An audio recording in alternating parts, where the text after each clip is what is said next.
শিৱৰাত্ৰি সকলো মহিলাই আৰু সকলো ছোৱালীয়ে আজিৰ দিনটোকে অপেক্ষা কৰি থাকে শিৱক পূজা কৰিবলৈ, যাতে মন চাহ পায়। আৰু শিৱৰাত্ৰিৰ আটাইতকৈ গুৰুত্বপূৰ্ণ এবিধ বস্তু হ'ল এয়া আকন ফুল চাওক। এই আকন ফুল, আৰু এই আকন ফুলটো যিমান গুৰুত্বপূৰ্ণ, যিমান পবিত্ৰ, সিমান বিষাক্তও হয়। এইটো গৰু ছাগলীও নাখায়। এইটো যে আকন ফুলটো দেখিছে, এইটো এতিয়া কথা হ'ল এই আকন ফুলটো মই এডাল মালা গাঠিম, এনেকৈ ছিঙি লৈছোঁ। ছিঙি লৈ মালা গাঁঠি যাম। আৰু আজিৰ দিনটোৰ কাৰণে অপেক্ষা কৰি থকা হয় ছোৱালীবোৰে। আচলতে মই সেইটো বুলিও নাভাবোঁ। মই সদায় শিৱকে মানুহ ভগৱান বুলি। আৰু যেতিয়া শিৱক মানুহ, সেই শিৱৰ কাৰণে মানে সকলোখিনি কৰিবৰ মন যায়, ভক্তিত সকলোখিনি কৰিবৰ মন যায়। এতিয়া কথা হ'ল শিৱ জটাধাৰী, শিৱ অনাদিৰন্ত, শিৱ শক্তিমান, শিৱ সকলোখিনিয়েতো ব্ৰহ্মাণ্ডক মানে চলোৱা। কিন্তু এতিয়া কথাটো হ'ল যিবিলাক আজিৰ সমাজৰ ল'ৰা চামৰ বা ডেকা চামৰ কথা কৈছোঁ, মানুহৰ কথা কৈছোঁ, নিজৰ জন্ম দিয়া মাতৃ পিতৃকে নাচায়, আৰু না ওচৰ চুবুৰীয়া কাৰোবাৰ সহায় সহযোগ কৰি দিয়ে।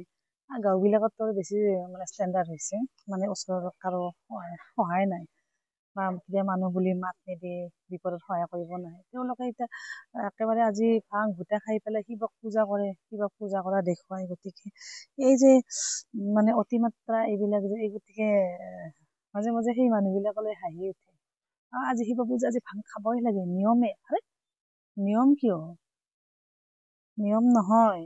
আপুনি খাবৰ ইচ্ছা, আপুনি পাৰে, আপুনি নোৱাৰে, সেইটো নিজৰ ইচ্ছা। কিন্তু সেই বুলি কৈ কিছুমানে একেবাৰে অ'ত ত'ত কৰি থাকিব। আৰু এই ডেকা চাম আহিল নহয় এতিয়া বাঁহৰ তলে তলে, কি বাঁহৰ তলে তলে। গতিকে আগতে নিজৰ পিতৃ মাতৃক চাওক। সদাশিৱে যেনেকৈ কয়, সদাশিৱৰ লাইফষ্টাইল ফ'ল' কৰক, তেতিয়া আপুনি ক'ব পাৰিব যে হয় দে, মই এটা শিৱ ভক্ত হয়। এই যে সেইবিলাকত যায়, বলবমবিলাকত যায়, নাচি নাচি একেবাৰে ভাং খাই খাই, কিবা খাই খাই নাচি বজাই উত্তাল নৃত্য কৰিব যায়। গতিকে সেইসকলৰ কথা কৈছোঁ। গতিকে মানে এই দেখুৱালে নহয়, উপদেশতকে আহি ভাল কৰি দেখুৱাব লাগে। আৰু সেই কৰি দেখুৱাবিলাক তাৰপিছতহে কয় যে হয়, মই ভক্তি কৰিছোঁ, মই কিবা কৰিছোঁ। হয়নে নহয় কওকচোন? জুৱাৰী ভাঙৰো যিমান এই ল'ৰাবিলাক, মানুহবিলাক, আচ্ছা তেওঁলোকে ভাং খাব, নাচিব, ভাং খাই নাচিলেই জানো মানে শিৱক পূজা কৰা হয়? আমি বোৰেতো ভাং নাখাওঁ, যি কৰোঁ শুদ্ধ অন্তৰে কৰোঁ, সৰুৰ পৰাই কৰিছোঁ, ছোৱালীকালৰ পৰা শিৱক পূজা কৰি আহিছোঁ। এতিয়া কথা হ'ল আচলতে সি এটা বাহানা।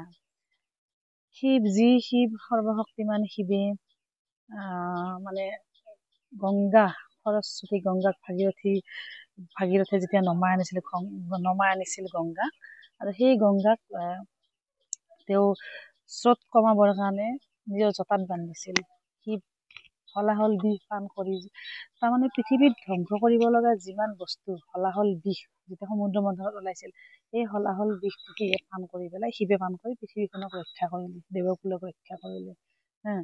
আৰু যিমান যি শিৱৰ খাদ্য হ'ল, শিৱক দিয়ে ধতুৰা, এই আকন ফুল কিমান বিষাক্ত। এই বিষাক্ত ফুলৰ যেতিয়া এটা আঠা লাগিব, এই আঠাটোৱে মানুহৰ চকু শৰীৰ কিমান কি অনিষ্ট সাধন কৰিব পাৰে। গতিকে আটাইতকৈ ভয়ংকৰ বিষাক্ত বস্তুবোৰক শিৱক দিয়া যায়, কাৰণ তেওঁ ইমানবোৰ তেওঁ চম্ভালিব পাৰে।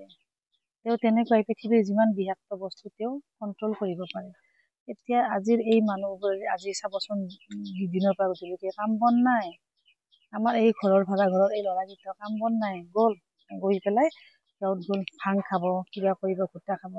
ভাং খালে ঘোটা খালে যদি শিৱক পূজা কৰা হয়, আমিও সকলোৱে খাব পাৰে, কথা সেইটো নহয়। আচলতে ভক্তিৰে পূজা কৰিলেই হয়। এতিয়া এটা যিবিলাকে খায় তেওঁলোকৰ এটা বাহানা, মোৰ হিচাপত মই কৈছোঁ দেই, মই এটা বাহানা। আৰু চাওকচোন ইমান সুন্দৰকৈ মালা বনিছে, এইটো খুব ভাল লাগে। আৰু এইটো বজাৰত আজি পোৱাই যাব। গতিকে কথাবোৰ এনেকুৱা হ'ল, যিয়ে বাহানা কৰি খায়, আৰু যিয়ে শুদ্ধ অন্তৰেৰে কৰে, তাক ইমানটো প্ৰয়োজনীয় কাৰণে আমিতো আজিলৈকে ঘোটা বা ভাং এইবিলাক মুখত দি পোৱা নাই।